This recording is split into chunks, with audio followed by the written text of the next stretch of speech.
नमस्कार दोस्तों, कथावाचन में आप सभी का स्वागत है।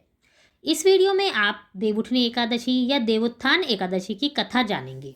आइए जानते हैं क्या है देवउठनी एकादशी की कथा।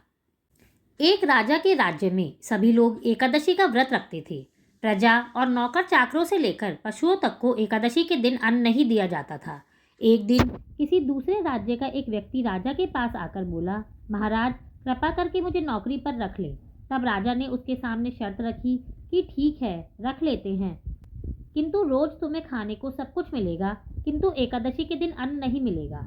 उस व्यक्ति ने उस समय हाँ कर ली, पर एकादशी के दिन जब उसे फलाहार का सामान दिया गया तो वह राजा के सामने जाकर गिड़गिड़ाने लगा, महाराज इससे तो मेरा पेट नहीं भरेगा, मैं भूखा मर जाऊंगा, मुझे अन्न दे दो।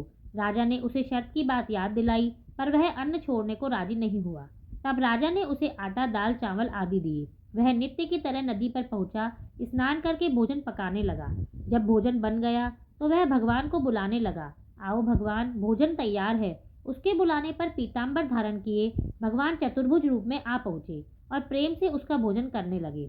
भोजन आदि करके भगवान अंतर्ध्यान हो गए और वह अपने काम पर चला गया।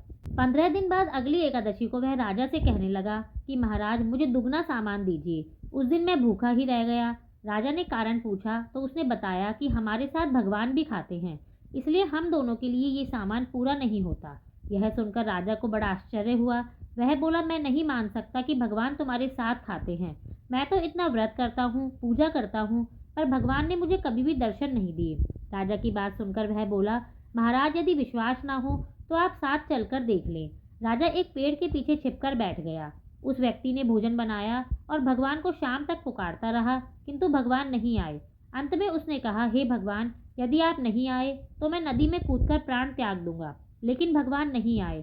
जब वह प्राण त्यागने के उद्देश्य से नदी की तरफ बढ़ा तो भगवान ने प्रकट होकर उसे रोक लिया और उसके साथ बैठकर भोजन करने लगे। खा पीकर वे उसे अपने विमान में बिठाकर अपने धाम ले गए। यह देख राजा ने सोचा कि व्रत उपवास से जब कोई फायदा ही नहीं होता जब तक मन शुद्ध ना हो। इससे राजा को ज्ञान हुआ। वह भी मन से व्रत और उपवास करने लगा और अंत में स्वर्ग को प्राप्त हुआ। आप सभी देवउठनी एकादशी के दिन भगवान विष्णु का विधि विधान से पूजा करें और इस कथा को जरूर सुनें। धन्यवाद।